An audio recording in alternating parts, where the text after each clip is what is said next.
नमस्कार, सुप्रभात, सज्जन श्रोते हो. आज आपण मानवाचे आद्य अंतिम कर्तव्य म्हणजे मानवाचं प्रथम आणि अंतिम कर्तव्य काय आहे याचा बोध घेणार आहोत. ईशावास्योपनिषद यजुर्वेद यातील पुढचा मंत्र आहे तो आता मी तुम्हाला वाचून दाखवतो. आणि तो मंत्र असा आहे, सपर्यगात शुल्क मकाय मौरण मस्ना वीरम शुद्ध मपाप विरुद्धम कविर्मनीषी परिभू स्वयंभूर याथा तथ्योत्थार यददाच्छाश्वतीथ्या समाभ्याः सपर्यगात शुक्र मकाय मौरण मस्मा वीरम शुद्ध मपाप विद्धम कविर्मनीषी परिभू स्वयंभूर याथा तथ्यो तार्थात यदाच्छाश्वतीथ्या समाभ्याः सपर्यगात शुल्क मकाय मौरण मस्मा वीरम शुद्धमपाप विद्धम कविर्मनीषी परिभू स्वयंभूर याथा तथ्य तोर्थान यदाच्छाश्वतीथ्या समाभ्याः. आता बघा, शुक्रम म्हणजे तेज किंवा प्रखर जाणीव, तीक्ष्णचित म्हणजे वीर्य. शुक्र याचा अर्थ तेज किंवा प्रखर जाणीव आहे. आणि जो तीक्ष्णचित असतो त्याच्या तीक्ष्णचित असण्याचा जो भाग आहे त्यातला जो धातू आहे त्यालाच वीर्य म्हणतात. अकायम म्हणजे शरीर किंवा आकार रहित, अव्रणम म्हणजे व्रण किंवा क्षतरहित, अस्नावीरम स्नायुरहित, कविही म्हणजे द्रष्टा, मनीषी म्हणजे मनन करणारा, परिभू सर्व बाजूनी विविध रूपाने प्रकट होणारा, पर्यगात सर्वत्र व्याप्त होऊन समाविष्ट होऊन, याथा तथ्यतः जसे असेल तसे, या वस्तूला जो स्वभाव असेल त्याप्रमाणे जशा तशा प्रकाराने, शाश्वतीथ्या अनादी काळापासून, समा म्हणजे वर्ष, अर्थान म्हणजे पदार्थ, यदधत म्हणजे निर्माण करता झाला, निर्माण केले, शुक्रम अकायम अव्रणम. हा जो विराट पुरुष आहे तो तेजस्वी आहे, तो अकायम त्याला शरीर नाही, अव्रणम त्याच्यामध्ये कोणत्याही तऱ्हेचं उणीव नाही, खड्डा नाही, क्षत नाही, जखम नाही, अस्नावीरम तो स्नायूने बांधलेला नाही. म्हणजे या शुक्र तेजस्वी अशा विराट पुरुषाला शरीर नाही, त्याच्यामध्ये उणीव नाही, त्याच्यामध्ये स्नायू नाहीत, त्याकरता हा विराट पुरुष बांधलेला नाही, मुक्त आहे. अपाप विद्धम त्याच्यामध्ये कुठल्याही तऱ्हेची भेसळ नाही, म्हणून त्याचा तो अनन्य, त्याचा तो एकमेव अद्वितीय आहे. कविही मनीषी परिभू स्वयंभू पर्यगात तथा तथ्यथा शाश्वतीभ्या समाभ्या अर्थात यदतत. जेथे हे सर्व विराट पुरुषाचे वर्णन आहे ते असे. हा विराट पुरुष शुक्र म्हणजे अत्यंत तेजस्वी आहे, म्हणून तेजस्वी असतो म्हणूनच आपण शुक्राची चांदणी असा उल्लेख करतो. म्हणजे विश्वामध्ये असलेला हा ब्रह्मचेतनायुक्त पुरुष शुक्र म्हणजे अत्यंत तेजस्वी आहे. तो अति प्रखर जाणीव असलेला असून त्याच्या वीर्यामध्ये, पुरुषाचे हे वीर्य हे त्याचे श्रेष्ठ सार सृजन शक्ती रूपे असते. म्हणजे या विश्वपुरुषाच्या वीर्यामध्ये त्याचं सार लपलेलं आहे. आणि विश्वपुरुषाचं, विराट पुरुषाचं वीर्यच दुसरा जीव निर्माण करण्याचे सामर्थ्य असलेला असतो. खरे तर हा विराट पुरुषच परमेश्वरच विश्वाचा निर्माता, तो विश्वाचे सार सर्वस्व आहे. हा विश्व निर्माता अशरीरी आहे, त्याला तुमच्या आमच्यासारखे दिसणारे शरीर नाही. वास्तवात हा विश्वपुरुष शक्ती रूप आहे, त्याला व्रण किंवा क्षत पडू शकत नाही. सर्वत्र तोच आहे. खळगा पडण्या इतकीही मोकळी जागा त्याच्यामध्ये मिळत नाही. त्याला शरीर नाही व स्नायूही नाहीत, करिता तो बंधनात नाही. तो सर्व व्याप्त सर्वत्र पसरलेला आहे. तो शुद्ध व अपाप विद्ध म्हणजे काहीही किलमिश नसलेला, भेसळ नसलेला आहे. त्यात अन्य वस्तू न मिसळलेला असा तो अनन्य एकमेवाद्वितीय आहे. तो कवी म्हणजे द्रष्टा आहे. तो कवी आहे याचा अर्थ द्रष्टा आहे, म्हणजे त्याला सर्व पुढे घडणाऱ्या गोष्टी माहीत असतात. नव्हे त्याला पुढचं पाठचं चालू सर्व त्रिकालदर्शित्व असतं, अशा अर्थी तो कवी आहे. त्याच्या द्रष्टेपणाला दिक्कालाचे बंधन नाही. म्हणजे परमेश्वराचं जे ज्ञान आहे, द्रष्टेपण आहे, त्याला दिशा आणि काल याचं बंधन नाही. तो मनीषी म्हणजे मनन करणारा आहे. नव्हे हा परमेश्वर योग्यायोग्य सदसत सारे काही जाणणारा आहे. सर्वाचे पृथक्करण करून सर्व काही नीट पिंजून विंचरून विचार करण्याची व त्याप्रमाणे विचरण करण्याची, म्हणजे त्याप्रमाणे सर्वत्र जाण्याची त्याची अद्भुत क्षमता आहे. आता तो सर्वत्र जातो याचा अर्थ तो मुळातच सर्वत्र भरलेला आहे. त्यामुळे तो सर्वत्र जातो म्हणजे तो पुढे मागे जात नाही, तर त्याच्या चिंतनाद्वारे तो जिथे आहे तिथेच त्याच्यातून उचंबळत असतो. म्हणजे त्याच्या अंतरंगात जे स्फुरण चालू असते ते ऊर्ध्वगामी किंवा व्हर्टिकल फ्लो या पद्धतीने त्याच्या अंतरंगात जे स्फुरण चालू असते ते अंतस्फुरण किंवा शिवस्फुरण हीच त्या विराट पुरुषाची जागच्या जागी होणारी अत्यंत प्रभावी तेजस्वी हालचाल आहे. अशा अर्थाने सर्व जाणणारा, सर्व गोष्टी विचार करून पिंजून विंचरून त्याप्रमाणे सर्व गोष्टी घडवणारा असा तो परमेश्वर विराट पुरुष जागते जागी तसा स्फुरण पावतो. जणू काही पाण्याला उकळी यावी म्हणून विराट पुरुष ही चेतना आहे. आणि ही चेतना सर्वत्र घनदाट भरून राहिलेली असल्यामुळे ती जरी पुढे मागे अशी हलू शकली नाही, तरी तीच सर्वत्र असल्यामुळे जागच्या जागी तिच्यातून ज्ञानस्फुरण होते. आणि तिच्या या ज्ञानस्फुरणाने, तिच्या या ज्ञानस्फुल्लिंगाने हे सर्व विश्व पुरुष रूपी हे सर्व जग आकारास येते. परिभू म्हणजे सर्व बाजूनी विविध प्रकाराने विविध रूपांमध्ये स्वतःला निर्माण करण्याची क्षमता असलेला असा हा परमेश्वर परी म्हणजे सर्व बाजूनी जसे परिपूर्ण परिस्थिती पर्यावरण अशा तऱ्हेने विश्वरूपे प्रकटण्याचे या विराट पुरुषाचे सामर्थ्य आहे. मग याला कोणी निर्माण केले का? नाही, तो स्वयंभू आहे. त्याला निर्माण करणारा कुणीही नाही. तो होता आहे व असेल. तो असणेपणी असतच असलेला आहे. हेच त्याचे वर्णन. तो विश्वयोनी स्वयंजात म्हणजे या विराट पुरुषातून विश्व प्रकटले. म्हणून विश्व निर्माण करणारी योनी म्हणजे विश्व निर्माण करणारा परमेश्वर हा विश्वाची योनी असला तरी स्वतः मात्र तो अयोनीय म्हणजे कुठल्याही योनीतून जन्माला आला नाही. तो स्वतः स्वयंजात, तो स्वतः अनादि अनंततेने असलेलाच आहे. आणि असा जो अनादि अनंत परमेश्वर आहे, त्या परमेश्वरातूनच हे विश्व जन्माला आले. म्हणून परमेश्वराला विश्वयोनी विश्वाची योनी असे म्हणतात. मात्र स्वतः परमेश्वर स्वयंभू आहे. तो जसा आहे तसा प्रथम पासून आहे. त्याला कोणी निर्माण केले नाही. स्वयंजात याचा अर्थ आपला आपण प्रकटलेला स्वयंभू असा आहे. वेगळ्या शब्दात तो अजात अमरण आहे. परमेश्वर जन्माला आला नाही आणि तो मरत नाही. तो केवळ आपणच आपलेपणी असलेला ओनली टू बी म्हणजे कैवल्यात आहे. अशा त्याने म्हणजे विराट पुरुषाने सर्व बाजूनी समाविष्ट होऊन अन्य पदार्थांना निर्माण केले. आणि हे पदार्थ शाश्वतीभ्या समाभ्या म्हणजे शाश्वत वर्षापासून शाश्वत काळापासून अनादि काळापासून निर्माण केले. परमेश्वर अनादि काळापासून आहे, शाश्वत काळापासून आहे.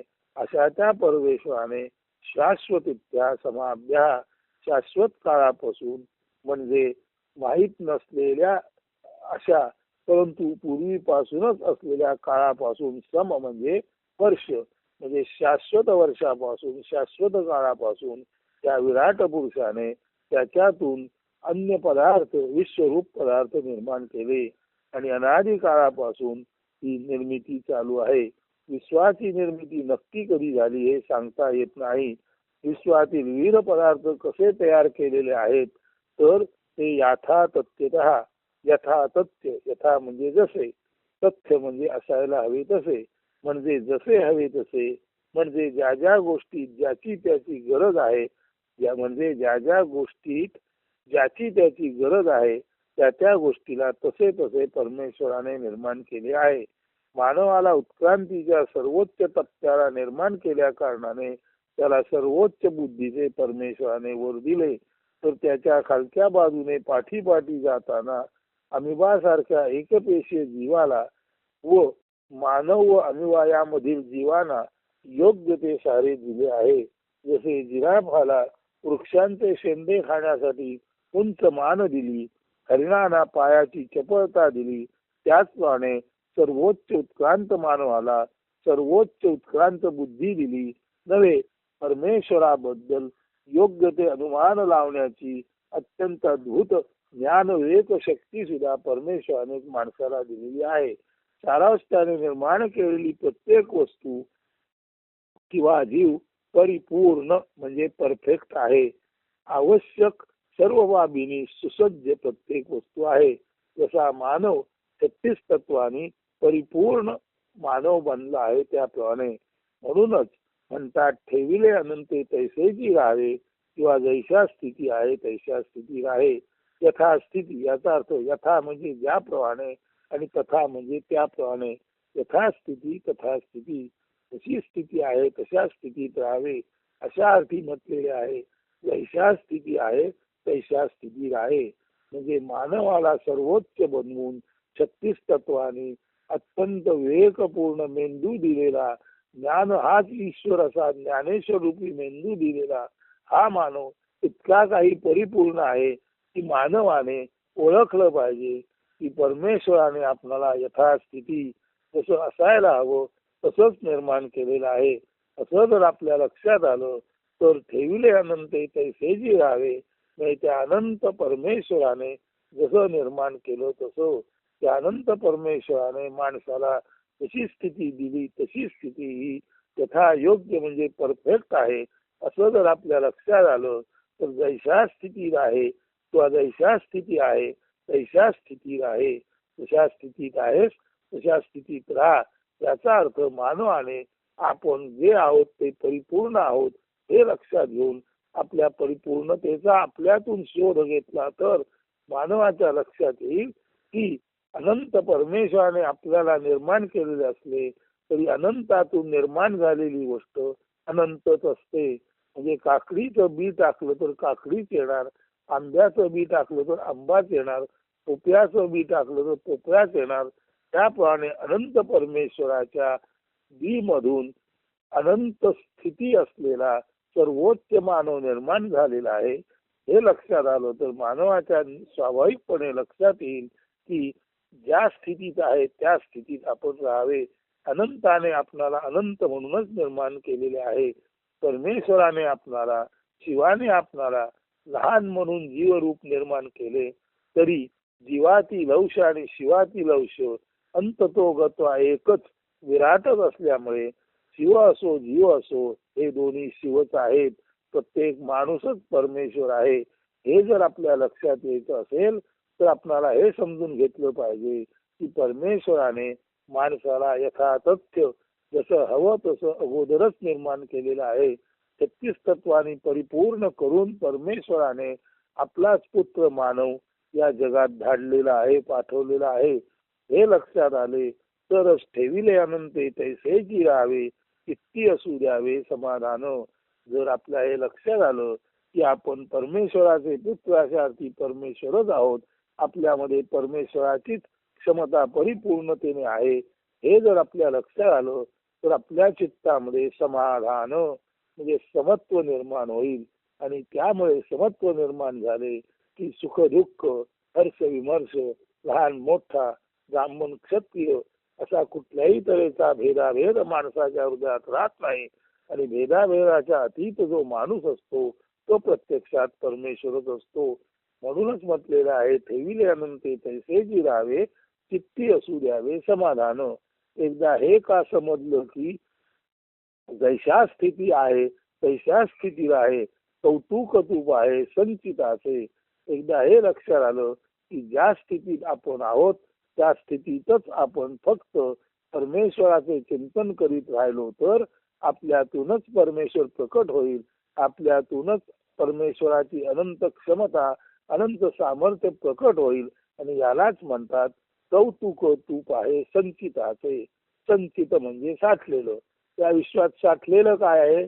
या विश्वात सर्वत्र परमेश्वरी तत्व साठलेलं आहे. म्हणून या विश्वाचं संचित आहे परमेश्वर. हे लक्षात आलं तर जैशा स्थिती आहे तैशा स्थिती आहे, तैशा स्थिती आहे तैशा स्थिती आहे, कौतुक तूप आहे संचिताचे. आपण जसे आहोत ते अत्यंत योग्य आहोत. आपण परमेश्वराचे पुत्र असल्या कारणाने परमेश्वरासारखेच आपण पराक्रमी असू शकतो. आपण त्याच्यासारखे सृजनशील म्हणजे योग्यते निर्माण करणारे असू शकतो. हे जेव्हा आपल्या लक्षात येईल तेव्हा हे परमेश्वर रूपी तत्व जे सर्वत्र साठलेलं आहे त्याचं ज्ञान आणि ध्यान आपणाला कळेल. आणि मग खऱ्या अर्थाने जैशा स्थिती आहे तैशा स्थिती आहे, कौतुक तूप आहे संचिताचे. संचित म्हणजे परमेश्वरी तत्व सर्वत्र घनदाट भरून राहिलेले आहे. हे घनदाट तत्व परमेश्वर रूपाने भरून राहिलेले आहे. त्याला संचित म्हणजे सर्वत्र साठवलेला परमेश्वर म्हणतात.